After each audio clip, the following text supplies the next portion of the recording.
Ed, that's a great looking scene behind you. Is that real or is that fake? That's real. That's from a recent trip to Alaska. It's a view of Beautiful, Denali. Yeah, yeah. I beautiful. highly recommend the trip. That's terrific. Did you climb it or did you Uh, just, no, no, Denali is a real climb, right? I know.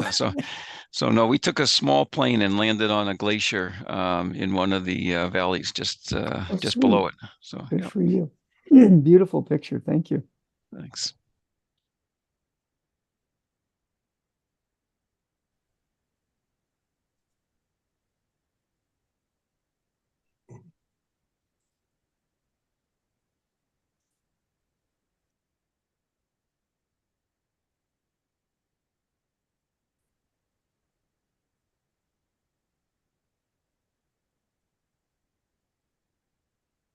We're filling up.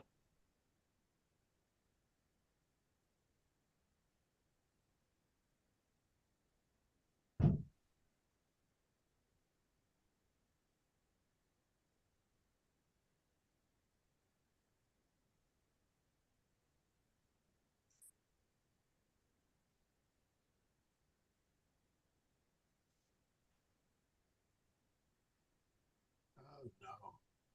Testing. Can you hear me, Mike? We can hear you. Perfect. There's something weird on the phone.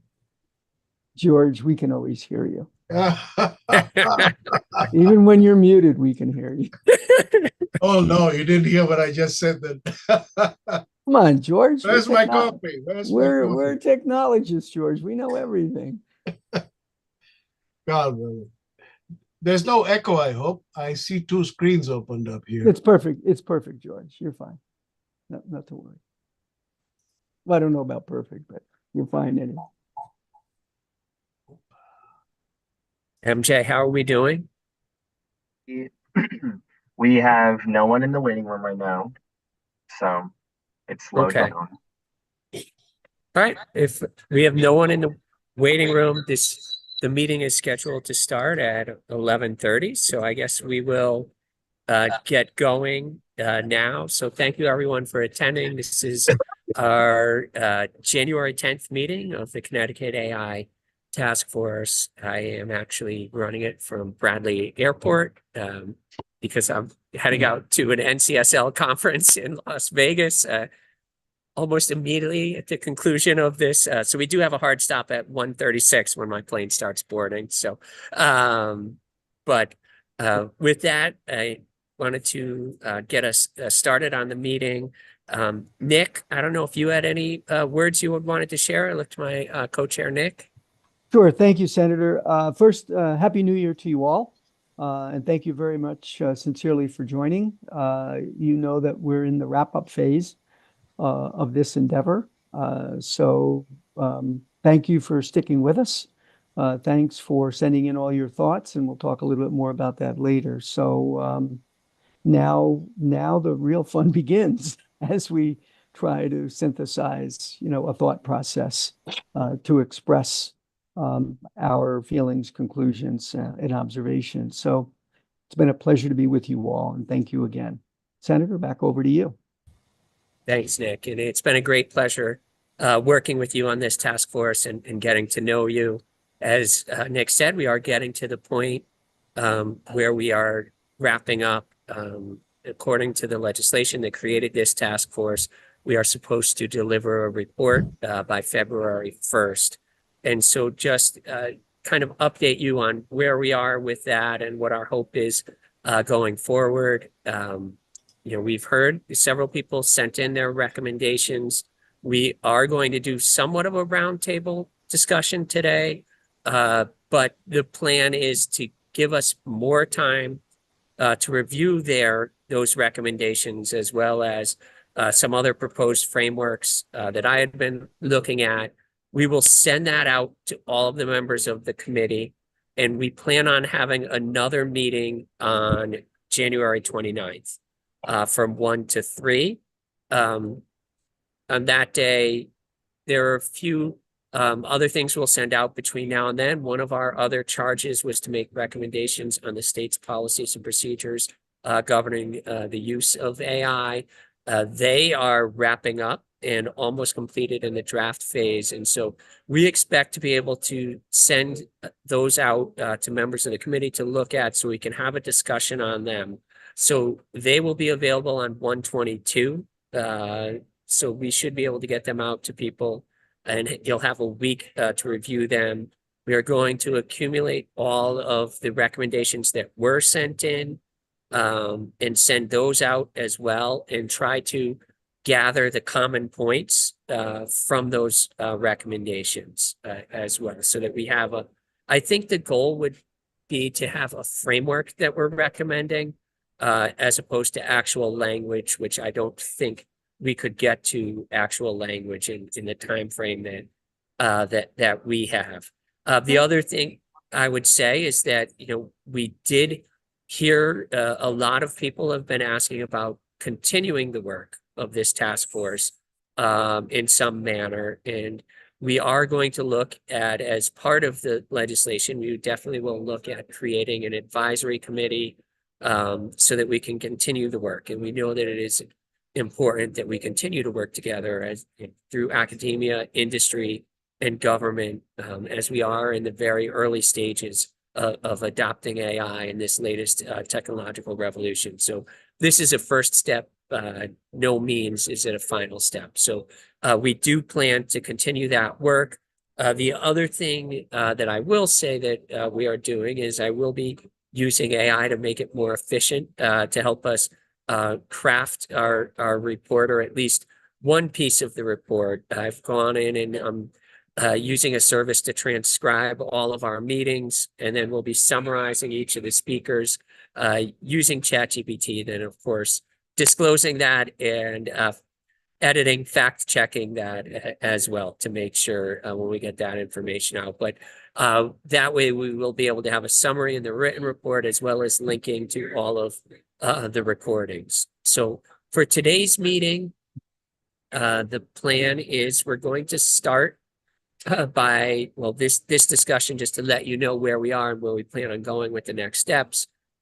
Next, CASE is going to present their findings. We had asked CASE, and one of the important pieces of this legislation was trying to do more with CASE. And so Nick has been the co-chair, but they also offered to do a workforce study for us in looking at the skills that are being taught K-12 in the colleges, as well as surveying the companies. So Terry, if you would like to just talk a little bit about that study, and then introduce the speakers who are going to present that to us. Hi, I'm Terry Clark. I'm the Executive Director of Connecticut Academy of Science and Engineering. A large part of our mission is to serve the state on issues of science and technology, engineering, math, and medicine. We are a member organization that is public service oriented. And it is our great honor to assist with this in what I would consider a smaller way, but I think an important way. We interviewed large companies, universities, colleges, and school districts. And I must say that we had significant cooperation. And everyone that we asked, I really did not have to pull their arms. They were willing to talk with us. And I do want to say a word of appreciation to Dave Pines, who helped with the research, Ed Murphy, an officer of the Academy, who assisted us with development of core questions for the interviews, the AI working group, who many of you commented on our initial research effort that was very helpful and helped us down the road that we needed to go. I could say a lot more, but I certainly do want to say thanks to Connecticut Business and Industry Association, who partnered with us in a big way on the survey to its members, and also to the Connecticut Data Collaborative. And of course, our editor, who is with Ink Creative, she was able to put the final report together at rapid speed. It was scheduled to be delivered on the 15th, and I sent it to MJ this morning. So I'm happy about that piece. And happy to, the Academy doesn't rest just on delivering this and the presentation. We are there to assist with any questions that you may have or any additional assistance that you may need. Nick is a member. He serves as the co-chair. He did that at my request, but I just can't imagine someone else in that role. Nick, did I cover things well from your perspective? You did a brilliant job, Terry, and I'd only punctuate what Terry said by reminding you all that this Connecticut Academy of Science and Engineering it's an asset for all of you to utilize. Jim, Senator Maroney clearly picked that up, and I wherever you go, whatever you're doing, whatever business you're in, please keep thinking about CASE as an asset for Connecticut to move forward and to get ahead. That's what it's there for. So, and Terry is our executive director. She does a great job leading us, and I'm sure Dave and Ed would second that. So I'll stop there. Thank you. I appreciate that. And with that, if MJ, can I share my screen? I can. Let's hope I can. Yes, you should be able to. Okay, and when you're ready, just let me know if you can see it. You can see it. Okay, I'm going to turn this over then to Ed. We'll start, and then he'll be followed by Dave Pines. I will progress the slides, Ed and Dave, as you request, and I will go on mute while you're presenting. If you need me, just call on me. Okay, thanks, Terry. And thanks to the committee for the opportunity to present this work today. As Terry said, I'm Ed Murphy. I'm a treasurer and a member of the executive committee of CASE. And then besides Terry, who was really the driving force behind making this study happen, on the phone also is Dave Pines from the University of Hartford, who did provided quite a bit of the horsepower to actually get the work done. So thanks to them. I'm going to just give a brief overview of several points from slides 2 and 3, and then we'll turn it over to Dave to get into the meat of the findings. And so, Terry, if you'd go to slide 2, please.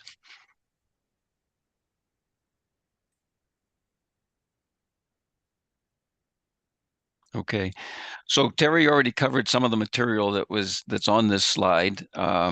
The second bullet here just basically restates that this study is done at the request of the Artificial Intelligence Working Group, and the intent was to develop a viewpoint across the state of skills development and use of AI in Connecticut. So the research that went into this is we conducted interviews actually with 101 different entities. So they included 5 large companies, 6 colleges and universities, 6 school districts, and then 2 other education-related either service centers or commissions. And in addition to that, there were 82 small businesses that participated in the study. More detail on that in a moment. One thing to point out is just a word of caution. We believe that the results here are likely representative of the AI skills situation in the state, but it is intended to be sort of an overview survey and provide just an initial attempt to characterize the use of AI. And so we need to be careful in using the results of the study because it is not absolutely comprehensive. Okay, Terry, the next slide, please. I'm gonna listen in the kitchen because this is very exciting. So was that a question or is that? Can everyone just make sure you're muted? Thanks, Ed. Go ahead. Okay, all right. So in terms of the methodology, so there were 2 aspects to this. One was a series of interviews, and the other was a written survey. And so the interviews were conducted with the folks in the three sectors, the large companies, the colleges and universities, and the school districts. We worked with the AI group to develop a set of interview questions, which the folks that were interviewed read before the interviews, and then the summary is included in the material that that David will speak about shortly. The second aspect was the small business and industry survey. And in this case, we worked with the Connecticut Data Collaborative to develop the survey, which was then refined with some work with the CBIA. The CBIA then sent that survey out to 2,000 of its members, and 82 of those members responded. So again, the results that you'll see are reflective of the responses that we received from those 82 businesses. The deliverables of the study are an AI working group briefing, which is what we're doing right now.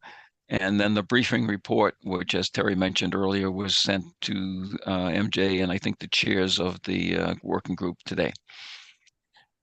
So with that, if there's no questions on sort of the process here, I'll turn it over to Dave for a description of the results. Oh, great. Thank you, Ed. So yeah, I'm going to provide you the findings of our interviews and our survey. I'm going to start with the school districts, go to higher ed, and then finish up with the business and industry. I'm going to try to highlight where you'll see similarities, and then also identify where there are some unique opportunities and challenges. So I guess across all the sectors, they would say they're at the exploratory stage. So that goes to the K through 12 and the higher ed. The large companies would call it they're taking a pragmatic approach, definitely at the beginning stages of using AI. As far as what policies they're following, in general, they're relying on their own internal general policies. For the schools and the higher ed, it's their existing honesty and technology policies. For businesses, it's probably also their cybersecurity policies. As far as opportunities, innovations in teaching and learning, for example, you have a fifth grade, you're teaching a fifth grade social sciences class. You have one student reading at a third grade level, another student reading at a seventh grade level. In today's world, the third grade student would feel left out. They don't understand it. The seventh grade reading level may be bored. But with AI, it's a first draft for the teacher to quickly develop teaching plans that are at a third, fifth, and seventh grade reading level. And so then all of the students can be engaged in learning about social studies and then be able to participate. Challenges. The challenges, these go across the board, whether, again, across these three sectors are data privacy and security, digital access and equity, and ethical dilemmas and bias. They all mention those as challenges. Particular to the academic fields, plagiarism and cheating is probably the first knee-jerk reaction to AI. But as one of the respondents said, cheating has been going on for a long time. It's just how do we react to it with the different tools that now students have? So that hasn't changed. One of the things that both the school districts and higher ed identified was this educational operation in technology, leadership, and expertise. Really, do they have the capacity on their staff to be able to utilize AI to gain the most benefit while also safeguarding some of the issues that arise with AI? So that was both academic sectors expressed that. As far as engagement across the sectors, when you specifically discuss AI, at this point, it's very limited. There are other ways that they do interact, but when you ask the question about how within using AI tools, at this point, it's relatively limited. Next slide, Terry, please. So skills, once again, across the board, critical, I could say it 3 times, critical thinking, critical thinking, critical thinking is key. As one respondent said, it's the human in the loop. So that doesn't go away. It's digital citizenship and this idea of prompting, the skill of prompting. One of the unique skills that the K through 12 identified was awareness of AI. And as we'll see, that's probably an issue with some of our smaller companies too at this point. How are teachers going to be prepared? Probably no different than they are with any other new technology that comes along or teaching methods. In district, collaborative forums, networking, and at the state level. As far as policy suggestions, through, again, across the sectors, what they want to do is really guidance for AI framework development and support for sharing best practices from the state. They want to understand what the state policies are so that they can develop their own policies that in turn mirror the state's.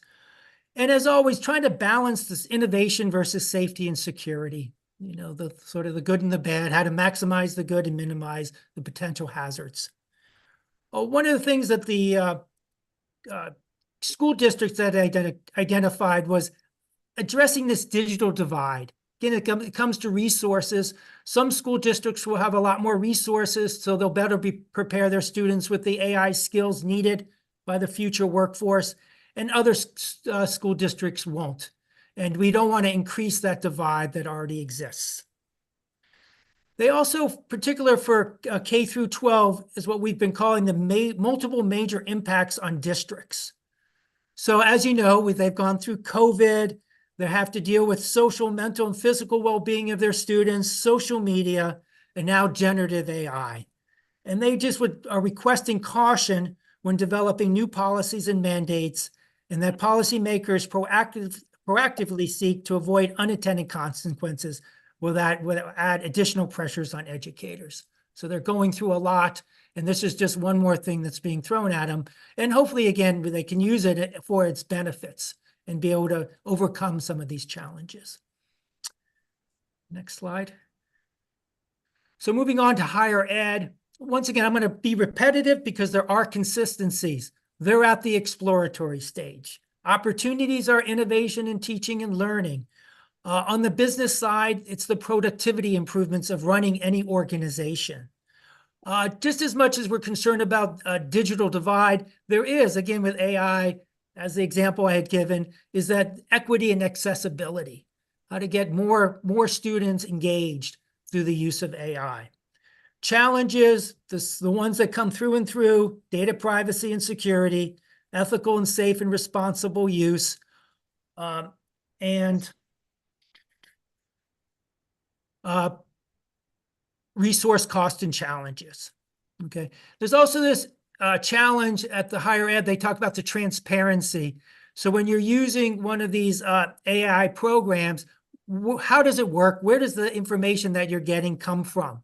If whoever is the developer of these programs can share that background information, so we can be, again, better critical thinkers, more analytical in using the information that's been provided. Again, they're concerned about the digital divide and equity and access. Once again, limited, besides if you talk about a computer science program, graduate, undergraduate, where they may have a project with a company, assisting in them with the development of AI or using AI, but across the general education front, higher ed, limited engagement at this point with the school districts or with businesses and industries. Next slide, please. Again, I'll get repetitive. Critical thinking and evaluation, digital media literacy, ethical and responsible use, and this idea of prompt engineering. And this is for all students. We're not talking about technical students. This is for all students. One thing that they bring up, which is key, probably important for the workforce, is the skill of data analysis and utilization. So then again, what we're talking about here is not just the technical, the engineering, computer science students, but students across the board. How do you prepare faculty? Again, no different than what any other way. We're going to do collaborative learning, teaching and learning centers, so that doesn't change.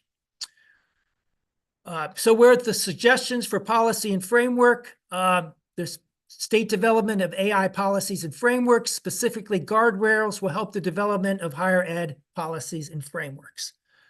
One of the key suggestions that are both for higher ed and for business is this idea of a high-performance computing center that is available to all Connecticut institutions and companies. It's not really practical or feasible for every campus to have its own high-performance computing center. And so how could there be a shared resource throughout the state that would benefit the state? And there could be a user fee that supports the building and maintenance of the system, but again, it would allow access across the board. What was specific to actually higher ed was this idea of engagement with technology companies. So instead of each individual campus attempting to negotiate a contract or a partnership with a large technology company, can the state assist this? So that again, that the universities can better prepare their students to provide Connecticut with an AI skilled workforce. And always, again, I'll emphasize, we're talking across the board here, not just for the engineering and computer science students. Next slide, please. Moving on to business and industry. Again, when we speak to the large companies this is nothing, in this case, it's not new to them. One of the respondents from higher ed has said they were surprised by how fast AI, generative AI has come on the scene. Not necessarily as much for the large companies. These people are very knowledgeable when it comes to technology, but they're taking the pragmatic approach. Let's go slowly. A lot of the companies we spoke to are aerospace defense. So that's probably the approach they take with any new idea, new technology. So once again, that's nothing new to them with generative AI. But I think it's really key. I like to send the phrase, the human in the loop approach. You do not remove the human decision-making, the human from the process of decision-making. So we asked both about core business competency. So they have been using machine learning. They're using machine learning more, big data sets for analyzing data, maybe predictive maintenance, not necessarily, again, aerospace defense, for anything that's flight critical operations that need to be verified. They're not using AI for that. An interesting place where they are is enhanced imagery. We saw that from both the medical field and insurance, where that's already started to being used and is currently being used to improve their operations. Where we see it most, we call the non-core business processes. Consumer service functions, probably no surprise. Training and onboarding. One of the companies we talked to are hiring thousands of new engineers. And so this could really help them onboard new engineers, teach them about policies, and better get them acclimated to their workforce quicker. Another example was if you have to remove, I think we used it, I guess you guys are using it, when you have multiple documents that need to be summarized. AI is a good first step to be able to do that. It doesn't remove I think I heard it again in what we did. You still have to review it, look at, use some critical thinking. Did it miss something? Did it misunderstand what the context was? But it certainly does save time in doing that first step, that first draft. As far as the small companies are concerned, we didn't speak to them directly, but we used an electronic survey. We had 82 companies that responded. About half of them are either using AI or expect to use AI in the next 5 years. The other half don't even think they'll be using AI in the next 5 years. And again, it's probably, I would say more that they're unaware of what the benefits could be. We could take that survey. I would think if we took that survey a couple years down the road, that would change quite a bit. But it was interesting. So we essentially took the information from about the 40 companies that were or expecting to use AI. And it's a small sample size, but I found it would be quite interesting. As far as challenges, again, very consistent. Security and data privacy, I'm being very repetitive here. Ethical considerations, this digital divide. They agree with higher ed that there's need for high performance computing across or access to high performance computing for the state as a resource. Where the challenge is this idea of quality control and verification. Again, for critical operations, they're not considering at this time the use of IA because they cannot verify. In fact, generative AI, an example was, you can ask it the same question 3 times and you'll get 3 different answers. So difficult to verify in that case. the idea of limited capacity for AI use really came from even for the small companies that were interested in using AI, that they're just unaware, they're uncertain, they just don't know where to go from here. And I think that's sort of the part of the educational training aspect, understanding what AI can do for them. Last slide, Terry, please. Interesting, as far as your future workforce across the board, optimistic that AI will have a positive impact on the future workforce. They weren't talking about job replacement, rather retraining and upskilling are emphasized as necessary for adapting to the new tools and technologies. So they may not be the same jobs, but there will definitely be a need for the same amount of workforce just being more productive than they are today. Skills needed, again, very similar to what higher ed said, data analytics, analytical thinking, critical thinking and evaluation, and prompting. And these, again, are for all employees, not just technical employees. Training, large companies, for the non-technical staff, they have the capacity and resources to do in-house training. They seem to prefer in-house training, and that's the method that they'll use. For those that are highly technical, they're going to go to conferences, professional development, external courses. Once again, very similar to how the way they would learn about any other new technology. For small biz companies, the key was these are the 40 that say they are either using AI or expecting to use AI in the next 5 years. They all emphasize that they need training within 2 years. That was very consistent that they want it now, not later. And they're talking about, marketing and sales, customer service for the business function, under manufacturing, operations management, production, quality control, and then IT training. So as far as suggested AI policies, the large companies are using their own internal structures in providing guidance for AI adoption. They may or may not even be changing that guidance, depending on, at this point, they're keeping the same guidance as they learn more about AI. What I found was very interesting, I think Terry and I did both, was when it comes to one of their suggestions, this is from the large companies, was educating the data on data privacy. So they are very, very concerned. They obviously are concerned about cybersecurity, and AI just brings us to the next level. But they thought that would be very helpful for a campaign to alert the public about issues of data privacy, including educating the public on a person's right to data privacy, protecting their data, safety using generative AI, identifying AI misinformation, disinformation, and deep fakes. And that was specifically from the large companies. As far as state investments goes, again, it's the high performance computing. And again, how we can better prepare essentially our university students, graduate and undergraduate, to really be able to help and make Connecticut the knowledge state and have the AI skills needed for the future. Thank you. Dave, thank you very much for that presentation. We're going to open it up to questions. I'm going to note a few things. It's definitely a common thing, I think, as we've been meeting with researchers and people around the state, the need for the compute power, the high performance computing centers. So that is something I think we need to look into. And it seems like it's a common theme we're coming across, that it's the three things: the high performance computing center, compute power, data, right? High quality data, and then workforce training people. So just to point out a few of the things we have started talking with, they mentioned talking, I think, to big companies. So we have reached out to, well, Amazon will be speaking later, but they are helping us to design a certificate in prompt engineering.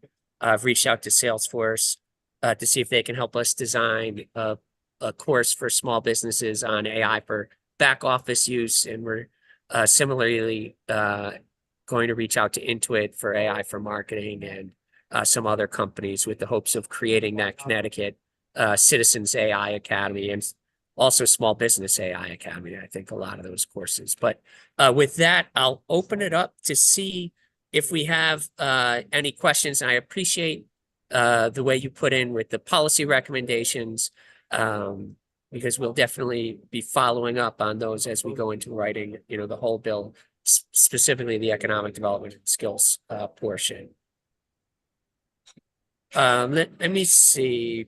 Does anyone, MJ, anyone have, I don't see any Uh, hands. Senator Wong just raised his hand. Okay, Senator Wong. Thanks, Senator Maroney. Thanks, MJ. I just have a question in regards to as legislative colleagues and as session starts in February, what are some of the specific legislative goals that we have in place? And I'm very eager to read the draft version of some of the ideas that you've kind of put together, because this committee has done some tremendous work. And I think one of the hardest things is, how do we manage the process? I worry about proposing bills when the issue is fast changing, and do we overstep it? And so to you, to the chairs respectively, what are some of the goals that you're looking at as a legislative lift that I can be supportive of?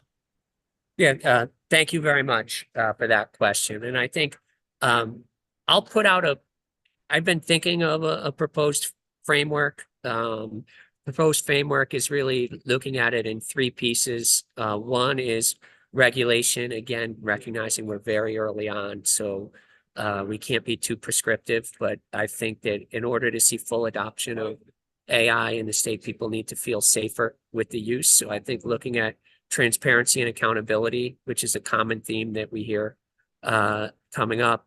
Two is how do we grow businesses? And one of the things we had come upon is that high performance computing center has come up in a lot of our research, access to data. So what data does the state possess that we can give it access to researchers to help them drive, whether it's, I think, one of the things they say, you look at what you're strong in already for the AI. So I think health, when you look at the hospitals, the research universities, the insurance companies that we have in Connecticut. So how can we try to become a national leader in health tech and health AI?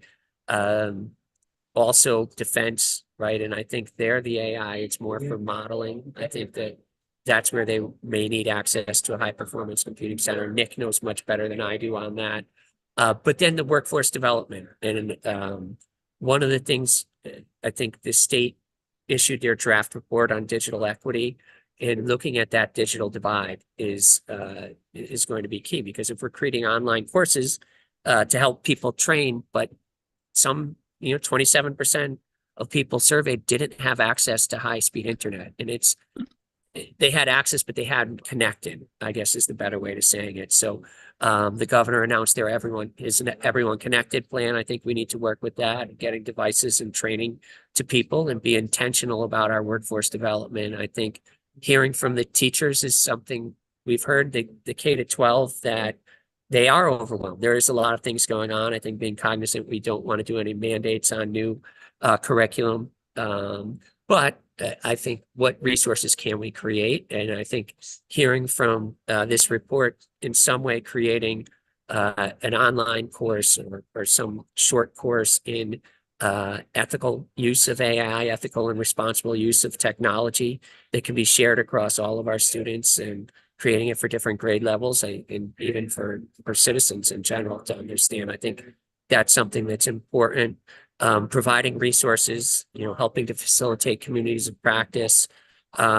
We are working, have reached out to Tom Duffy at Norwalk Community College and Amazon as well to create a certificate program. I've reached out to Charter Oak State College, who will work with us to create that Citizens AI Academy. And now we're trying to get some companies to help. Again, we're not going to create content, we're going to curate it.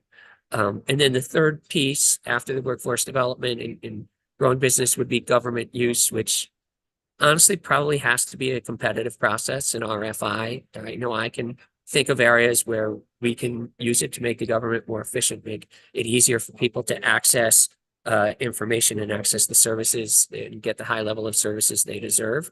But there are a lot of people a lot smarter than me, and I think we have to open that up. So those are the three in the broad framework.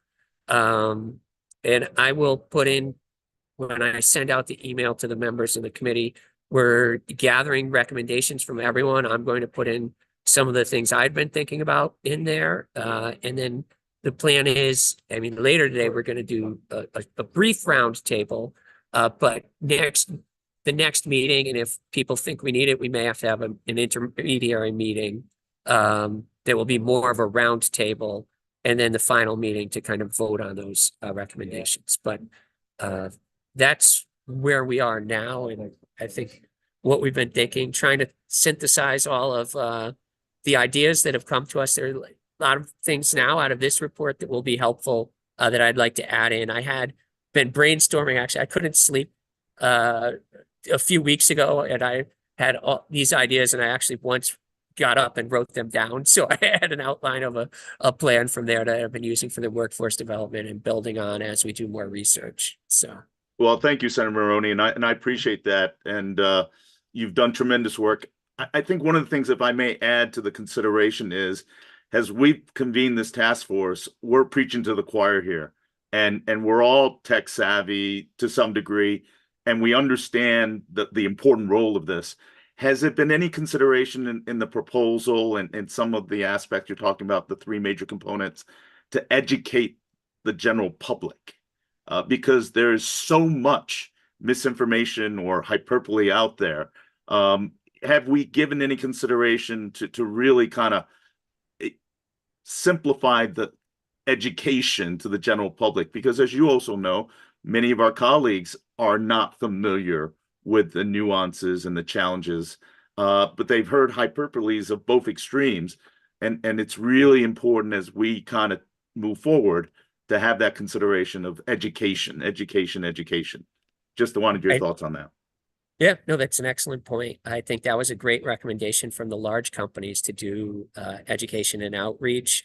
Also, you know, I have been speaking with Representatives Baumgardner, Paris, and Brown to run some workforce development ideas by them. And they had also mentioned that outreach, right? Doing outreach, and perhaps we do AI April as legislators, and we all, you know, as legislators, we have three abilities to impact change, right? Regulate, legislate, and communicate. And so leveraging our platforms to communicate to people, and maybe developing some common materials that we can all start sharing out with our constituents in April every week to go through. But that's an idea that I can't remember. It wasn't my idea, but I can't remember whose it was. If it was, I think it was Representative Brown's idea. I don't like stealing Representative Marcus Brown, because we have more than one Representative Brown. I try to make sure to give credit to people and not steal their ideas. But and you brought that up now. So again, and it was part of the case report. So I think it's something we definitely need to look at. And I'll just follow up and close by saying, which department of the administration will be kind of working with the legislative body to kind of continue that theme and message you articulated? I think it's several. Yeah, excellent. So DECD, we've had great engagement with Commissioner Designate, I think, O'Keefe. I think that's his Commissioner Designate. He's been great. He's sat in on a lot of meetings with Nick and I. You know, and we need to reach out to higher ed as well as, and so we've had some meetings with the different, like with Charter Oak, with Norwalk Community College, but engaging the overall system. OWS was part of our meeting, so they'll probably play a big role in this, you know, in that they can coordinate across agencies where it's going to be a multi-agency area. And that's one of the things, just I think, for education as well as for ourselves. SUNY Albany just launched an AI across the curriculum, right? And that it's AI in you can use AI in history, and you know, in every class. And so I think it's similar AI across the agencies. We're going to have adopting it and educating people. It's going to be a multi-pronged attack. Thank you. Thank you. MJ, are there other questions? Yes, we have Nick and Chris Gilran. Okay. Yeah. Nick first, then Chris. No, let Chris go first. It's okay. Okay. Go ahead, Chris. Thank you, Nick, and thank you, Senator. I really appreciate the findings of the case study. I just wanted to put in a plug here. TechNet is very supportive of the education and workforce development initiatives that you've discussed in the past, Senator, and I know we've submitted some recommendations as well. And then if I could plug my former employer for a moment, I think as it relates to the high performance data center, I think that a model to look at would be what Massachusetts has done through the Mass Life Sciences Center and its core facilities project. It is very reflective of what the case report has kind of indicated a need for.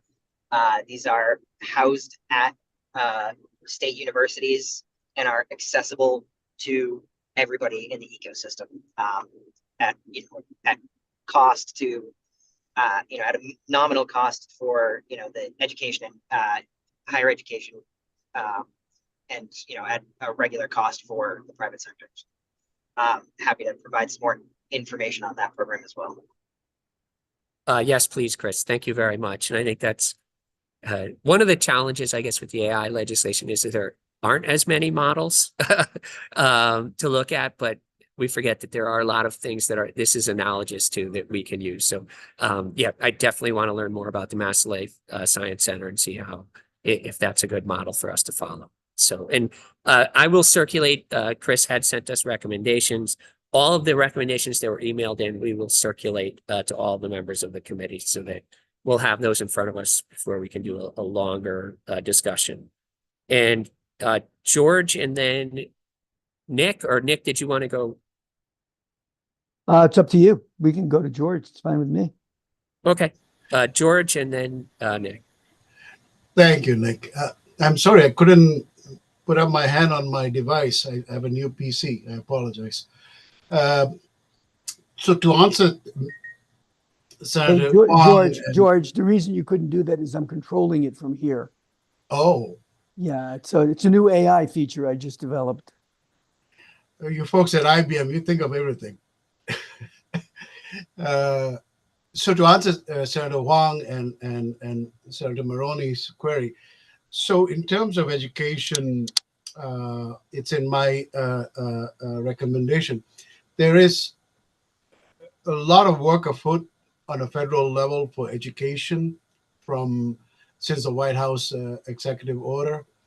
And the problem now is collating the curricula that needs to be appropriate, because at the moment, the entire country, as well as the UK and Europe, we are still chasing after creating the curriculum. As soon as we have prepared it, done it, about to print it, we are out of date. And so this is a dilemma that currently NIST is facing, and it is seeking assistance across the state, across the country, from various sources to come out with a more comprehensive, collative resource coming from the industry as well, primarily from everybody from Amazon to Z to Zoom.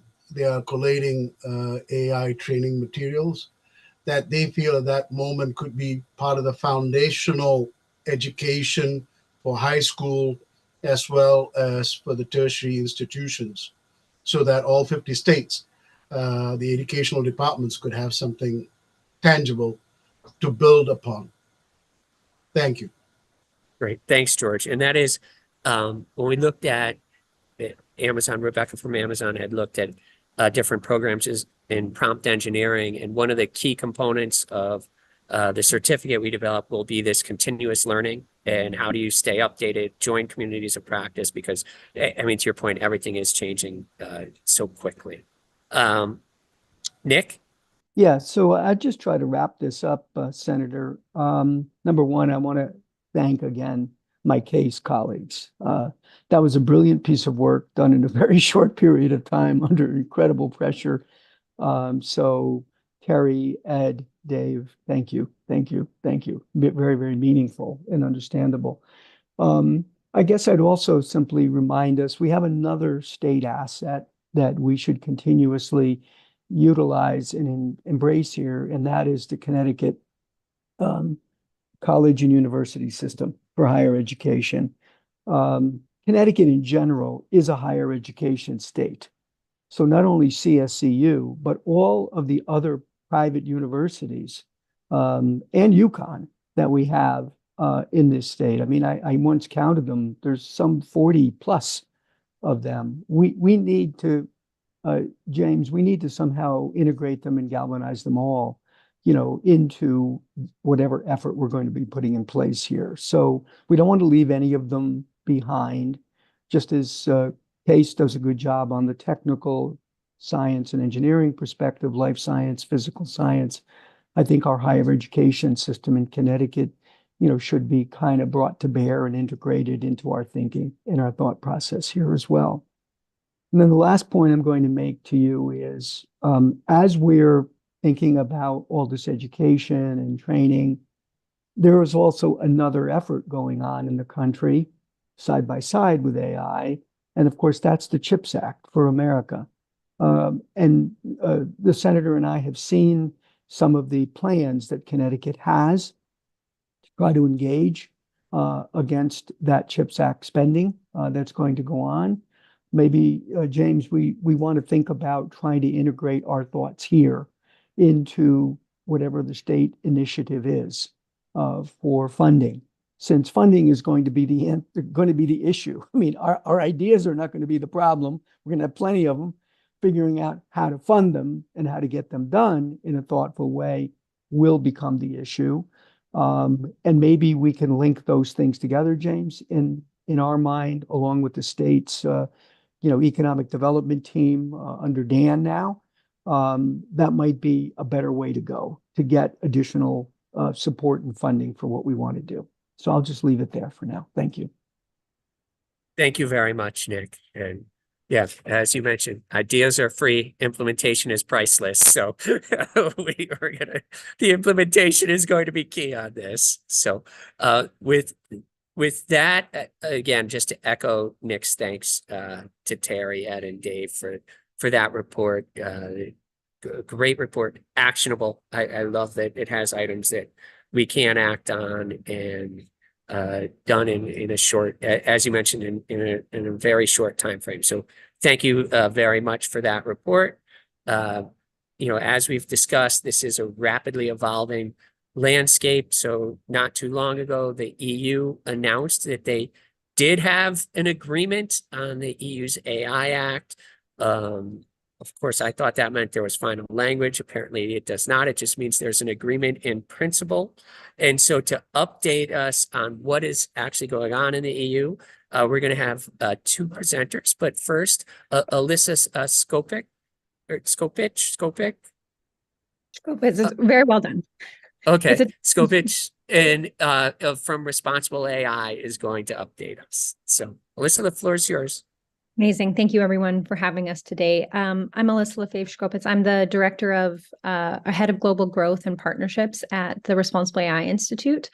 So we're excited to just give you a high-level overview of the EU AI Act today, and that will be our executive director, Var, presenting that. But just to share a little bit about the Institute for those that aren't familiar before we dive right into the presentation. We're an American-based independent nonprofit, but we support industry members in the US, the UK, Canada, and the European Union. And I really liked what Senator Maroney said, ideas are free and implementation is priceless. So as an institute, what we're really focusing on is helping organizations implement responsible AI at scale with support of a lot of our members. We sit at the intersection of civil society, academia, policymakers, and regulators to have these types of conversations to build true guidance on how do we actually do this as it relates to a very fast-moving and complex landscape. We support our members with that. We're building a certification program for AI systems, and we do a lot in terms of trying to convene conversations to answer questions that don't have answers yet. So part of this is being on top of everything that's happening in the regulatory landscape. And of course, the EU AI Act was a very, very hot topic over the last couple of years, especially as some of the negotiations in December were almost like a drama for people in this space. So we're pleased to share this. And with that, I'll pass it over to our executive director, Var. Great. Thanks so much, Alyssa. Yeah, so as Alyssa mentioned, we're an independent nonprofit that works with practitioners, researchers, and policymakers, and really appreciate the opportunity to speak with all of you today. So I'm just going to share my screen here. Can everybody see that? Yes. Great. Okay. So our presentation is on the EU AI Act, but we really want to keep it conversational, and so please feel free to chime in if you have specific questions, and we want to kind of draw out why these conversations might be relevant in the US and at the state level. So as people have mentioned, the EU AI Act process has been underway since 2021. And so both in terms of technological change, adoption, and the kind of democratic discourse that has happened since then, the drafts have shown considerable evolution throughout this process. And this is going to be kind of an ongoing challenge for those of us who think about how to put guardrails around AI systems. So on 9th December, we saw that the EU bodies reached a political agreement on a final draft, and it also includes requirements for general purpose AI models, which weren't so much a topic of conversation back in April 2021 when the first proposal was put forth. We don't have a final text yet. We're expecting that in February. So the reason we're watching this really closely is because it is the broadest horizontal regulation to date, the highest profile. I know the EU AI Act, the lawmakers involved in the drafts hope for a Brussels effect. So to make it, position it as a global bar, like the GDPR is for privacy. Whether that's going to be the case remains to be seen. And then at the organizational level, our organizational members are kind of recognizing that responsible AI governance is no longer optional for organizations, and that's the combined effect of the EU AI Act, the White House executive order in October, and kind of the size and grace period, size of the penalties, and fairly limited grace periods for prohibited uses and use of general purpose AI systems. So that's why we're keeping a close eye on it. Now, I won't go over all the details of this and would love to kind of spend more time on the Q&A, but it's quite broad. It applies to those who provide AI to the EU market, deploy systems in the EU, and create outputs that will be used in the EU. And at a high level, it kind of categorizes AI systems by their risk level. So there's banned uses that are unacceptable, high risk uses, which are subject to most of the requirements of the Act, and then other kind of more limited uses, which are more subject to transparency requirements and record keeping requirements. The final draft will also include more information on regulatory sandboxes. So these will be set up at the national level within the EU by national governments, and there'll be kind of safe spaces for organizations to kind of explore what compliance looks like for them with the AI Act, while also kind of feeding back into the lawmaking process and addressing some of the concerns around innovation. There's also support for small and medium sized enterprises, though we're not sure what that'll look like in the final text. So again, I'll keep it high level here. High risk systems are both listed in the AI Act and would have to mental rights, environment, democracy, and the rule of law. So the implicit in this is kind of a requirement to have an internal ability at your organization to judge the impact on various kind of dimensions of risk of any AI system that you're using. most of the requirements in the act are for high risk systems. So they require significant documentation, risk management framework, human oversight, which we've just talked about, as well as kind of reassessment requirements, to name a few. So general purpose AI, which is new in the later drafts of the AI Act, again, is kind of split into two. And this was one of the most heavily negotiated points in the December negotiations. So general purpose AI generally is kind of subject to transparency requirements, copyright requirements, and has exceptions for open source and research purposes. But then there are systemic risk general purpose AI systems that are subject to more rigorous requirements. And these are quite similar to what we see in the White House executive order. So these would apply to a small number of kind of highly used AI models. So as of today, we're kind of still within seeing ongoing conversations. We have, concerns from Germany, France, and others about, the French president took the unusual step of kind of criticizing the AI Act pretty strongly in December, saying that we can regulate faster and stronger, but we'll regulate things that we no longer produce or invent. And so there's still some negotiation to be done in the kind of fine-tuning of the text based on the political agreement, and this conversation is continuing to play out there. And then, prior to why this is relevant for organizations is that prior to the AI Acts going into force, they can pledge to comply with its requirements, share learnings through something called the EU AI Pact. And then there are also similar efforts underway at the G7 level.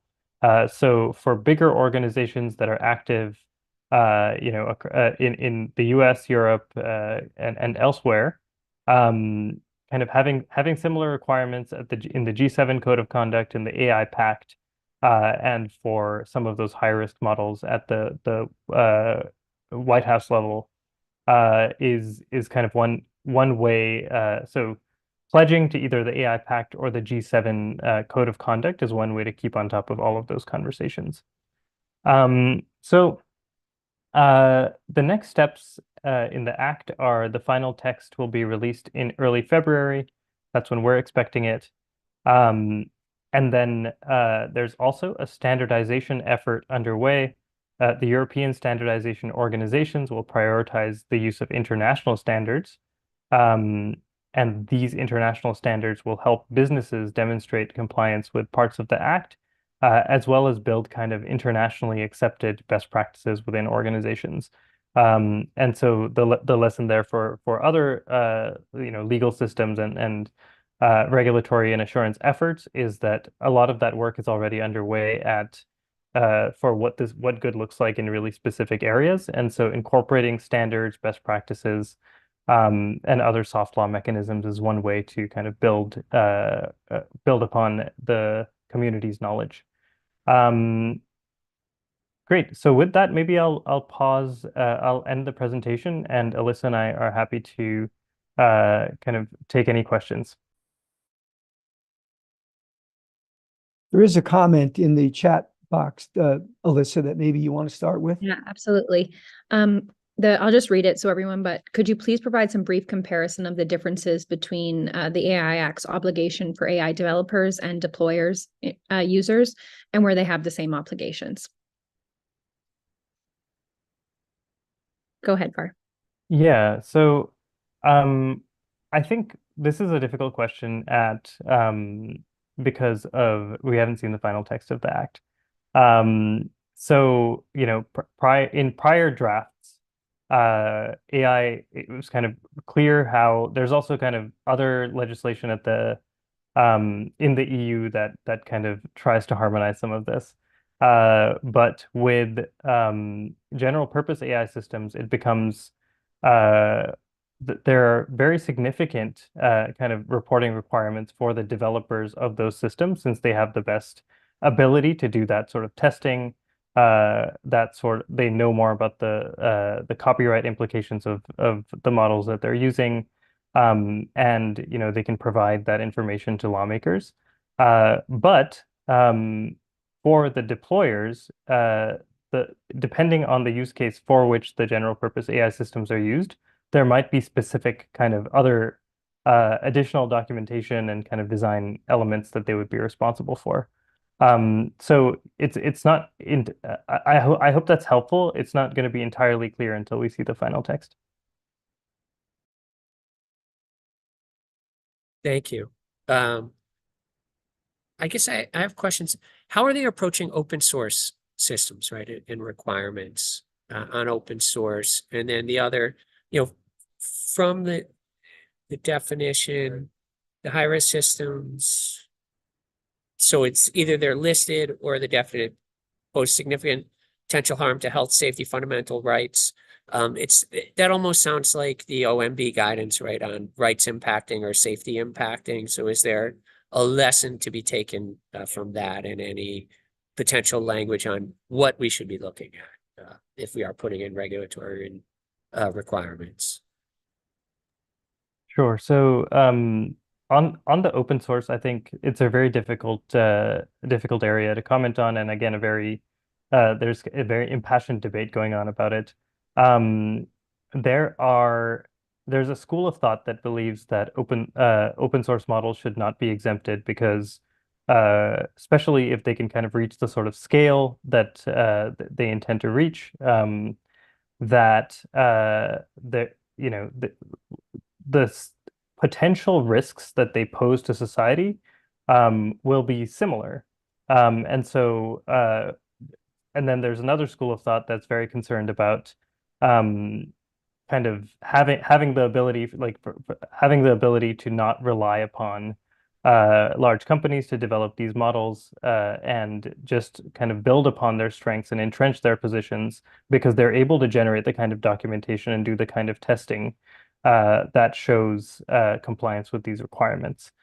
In terms of the risk analysis, I think it's important to think about the role of risk assessment frameworks. And so most organizations already have risk assessment and impact assessments for risk to the organization or risk to consumers. And this is kind of an additional layer.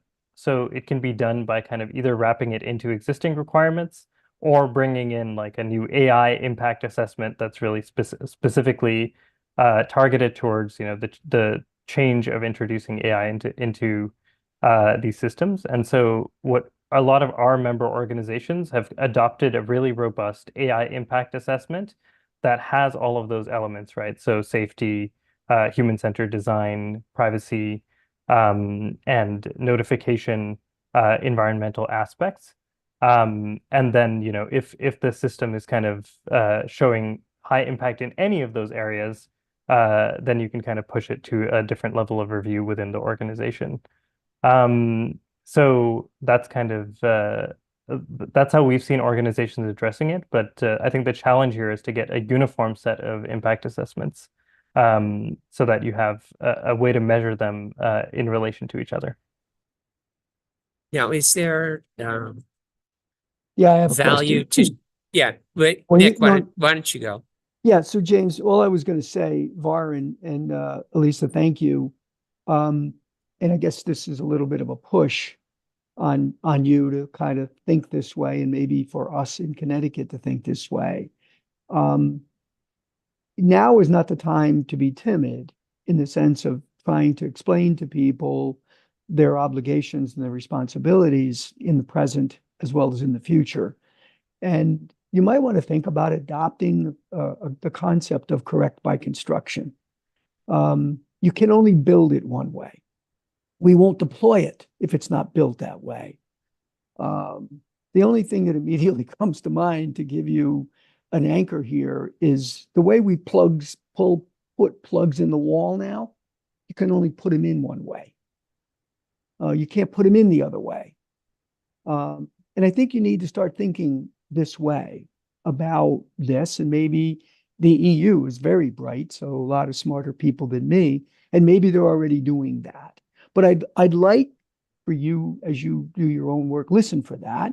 And maybe that's something we should be thinking about.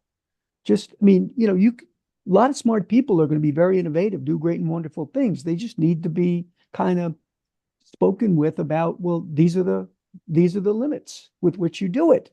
It can only be built this way, especially for those critical applications.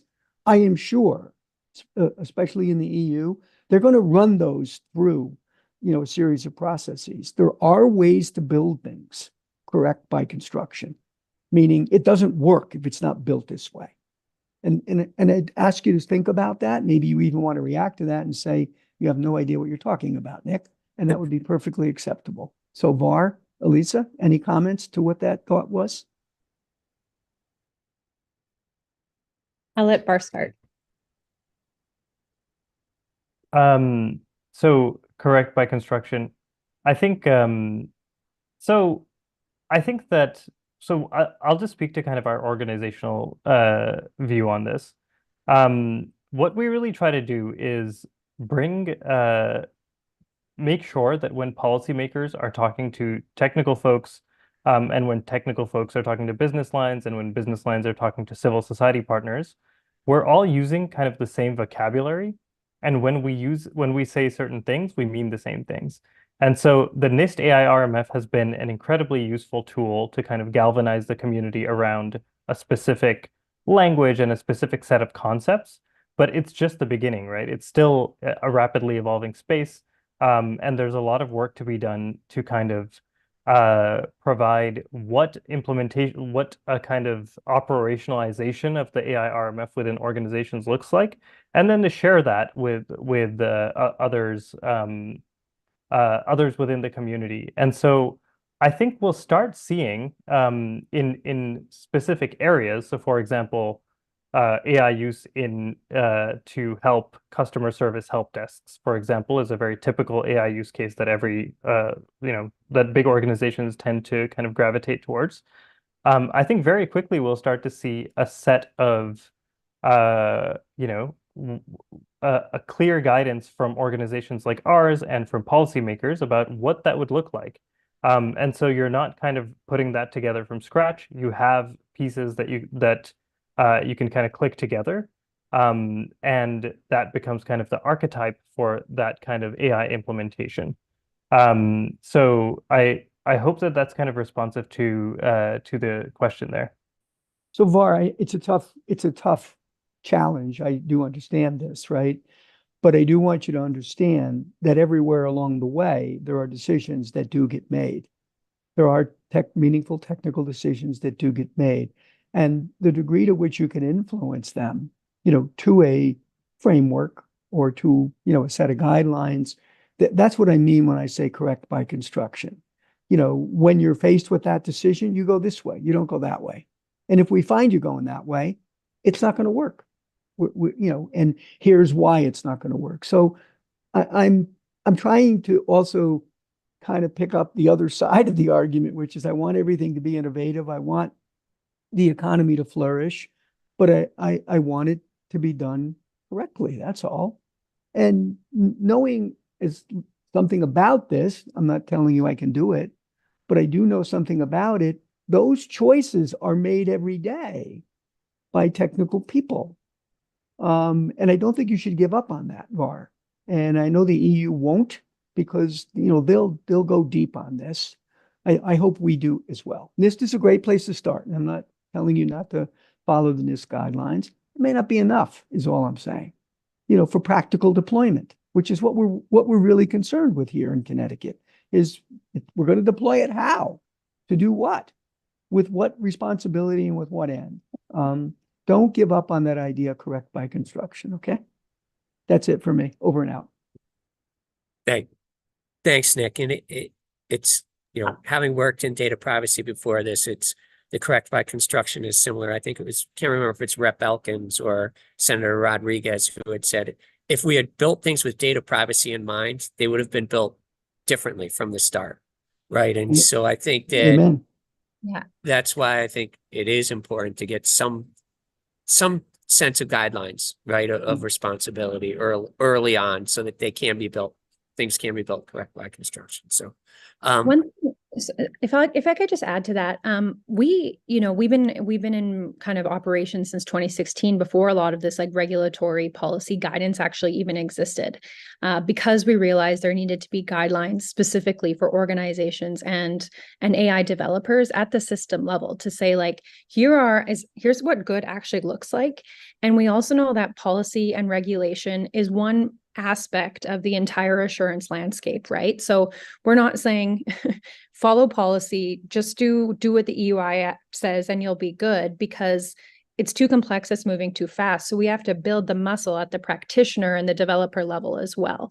And so that's a big part of what we do. And we partner with some of our members on as well, appreciating that one organization can't do it all for everything, right? So we developed an AI system assessment that is thinking specifically about the development lifecycle, use cases, and where are the implements from a technical perspective that need to be deployed to make sure that it's safe by design.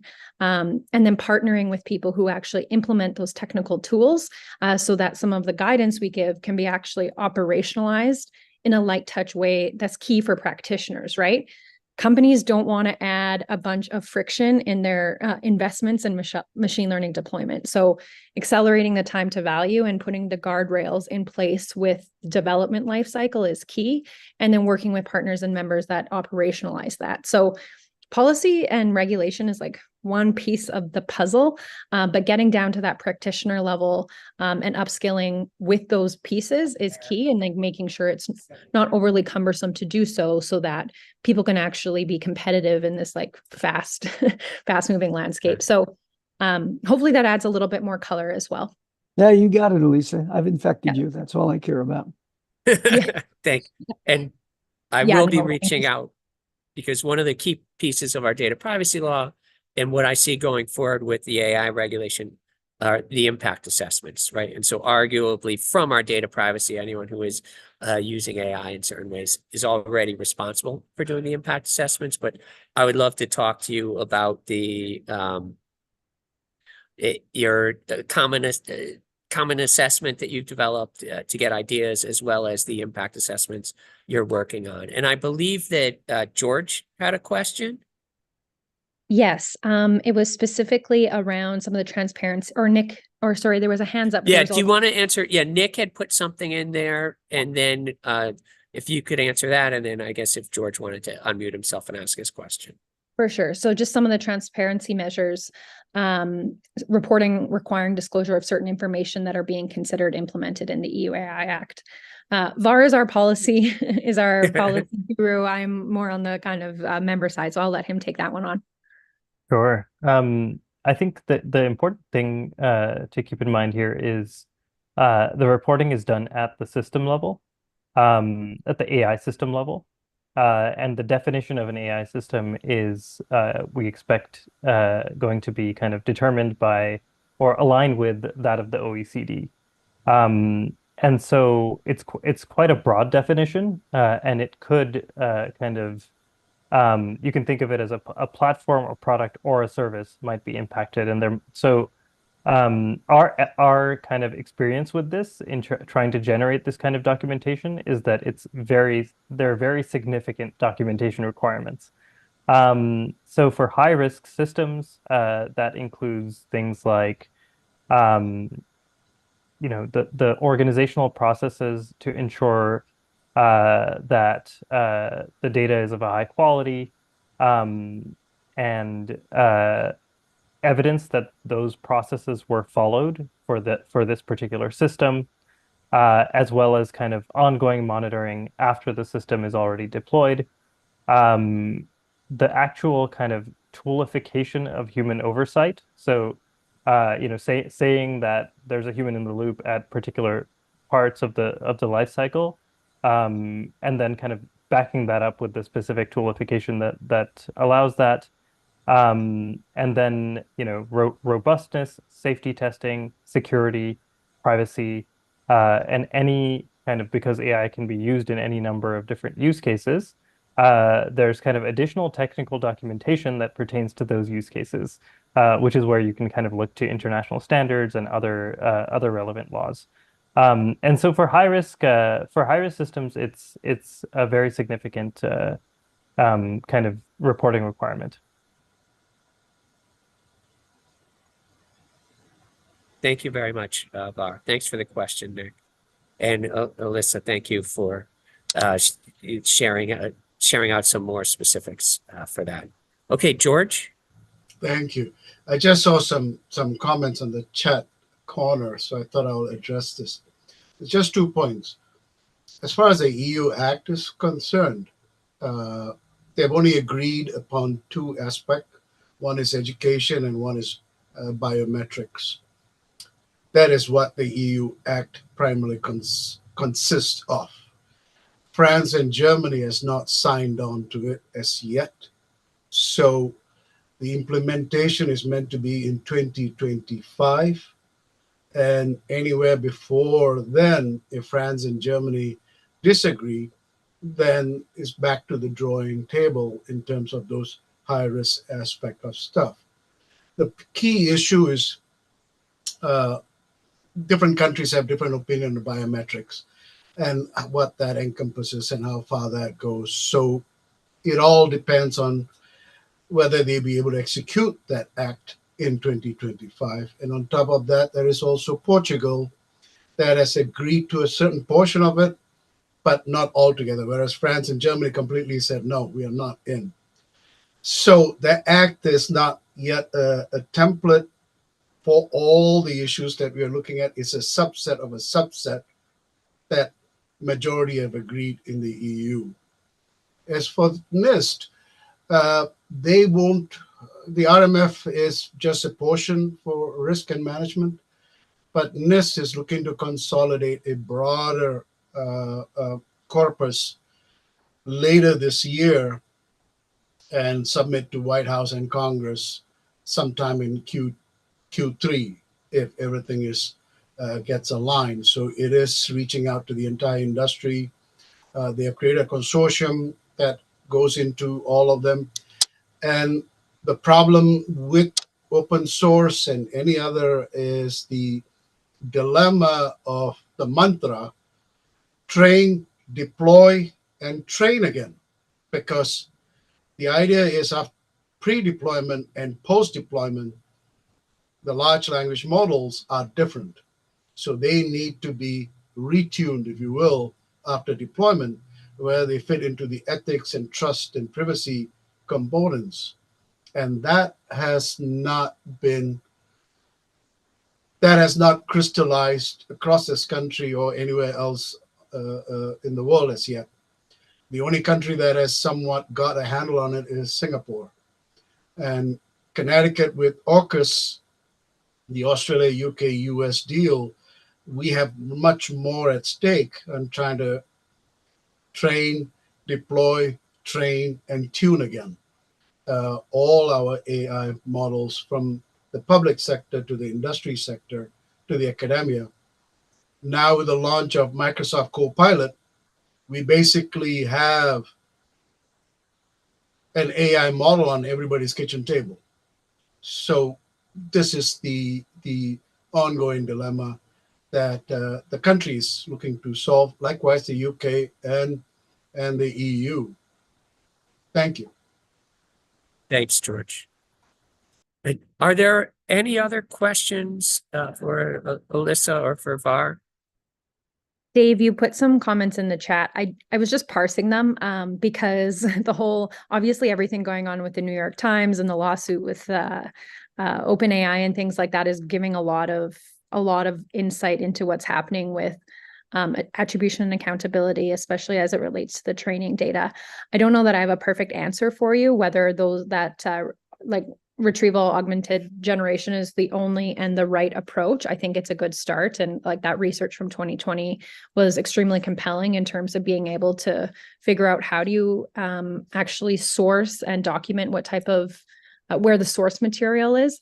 I don't know if we can unwind that wheel as it relates to what's happening with OpenAI, to be candid. And I don't know that I'll be able to answer that question instantly here. I think it's a good start, and would love to like take that offline and give you some more context around it. And so it's a big question, and I think an open one right now from a legal, privacy, copyright, and technical perspective. So there's kind of multiple different angles to look at that question. I think that's fair, and I just want to kind of record the note on it because I think it is a big issue, and I think it also underscores how quickly this is happening. So your point is well taken. It's like very hard to unwind what OpenAI has already done, but the reality is that this is a giant issue with regard to attribution and copyright, and because of how fundamentally different the technology is from search with regard to that. I don't know if retrieval augmented generation is the answer, but it's certainly a class of technology we should be considering in regard to that. And again, so I'm not looking for answers right now, but I just think it's important to note and think about. And the other point I made around transparency, you know, we talk about a lot about transparency of data, but there's also transparency of inference. And, you know, I can show you example after example after example where you get answers, but the inference used to produce those answers are horribly flawed, even though the answer is linguistically very cogent. So you have this huge challenge of, and this goes back to, I think, some of the points that I think were very well made around education and critical thinking, right? Because now you're presented with answers, whether you know where their data came from or not. It's hard to decipher that they're wrong because they're flawed inferences. So do you demand from the AI, how did you get from A to B? What was A and how did you get to B? What inference mechanism did you use? So this is just something else that I think we will, again, not easy to answer, but something we should note, because as the technology evolves, holding that higher standard for what it should be doing is something that we have to kind of keep in forefront. Correct my construction, Dave. That's why I said it that way. I mean, I know what you're saying. Couldn't agree with you more. And by the way, you know, we're focusing on large language models. That may not actually be where the innovation is. It may be more in localized language models, you know, by industry, by discipline. So the problem that we're talking about may be a little, I won't say easier, but a little bit more focused in terms of where real innovation and value will be created. No, I think that's right. I think that the point is the evolution of AI, I think almost certainly will include, you know, the large language models as a core technology, but it's up to us. In my view, it's up to us to raise the bar and drive the demand for expectations so that AI evolves to a higher standard. Whether now that's implemented by an LLM alone or an LLM connected to other things, I don't know, right? But you have to say, like, here's what good looks like. Yep, I agree with you. Yep. It's really interesting too about some of these problems, call them, that don't have answers. And then that's kind of what I, you know, was mentioning, having these types of roundtables, this type of conversational infrastructure at these different intersections is why it's so key to have, because we're going to need the critical thinking skills and the capacity to be able to grapple with problems that don't have solutions or that come up with fast moving technology. And that's why I also really appreciated the case study at the beginning of this presentation, is like the literacy and the domain expertise that will be needed to understand if something looks cogent but is wrong is a big part of this overall being able to adopt and have accountability. So one of my things that keeps me up at night is like, if we don't have people that know the answers, won't be able to discriminate whether something is accurate or inaccurate.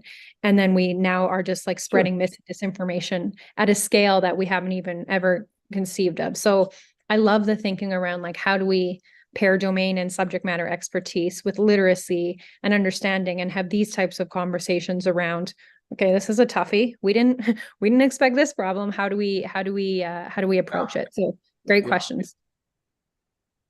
Love to help out with that. We you know, at my company, we do a lot of research into that. Our customers are customers who want to use LLMs, and they say we can't trust them. Look at the types of errors that they make. And so understanding that and then saying, how do we educate people around that?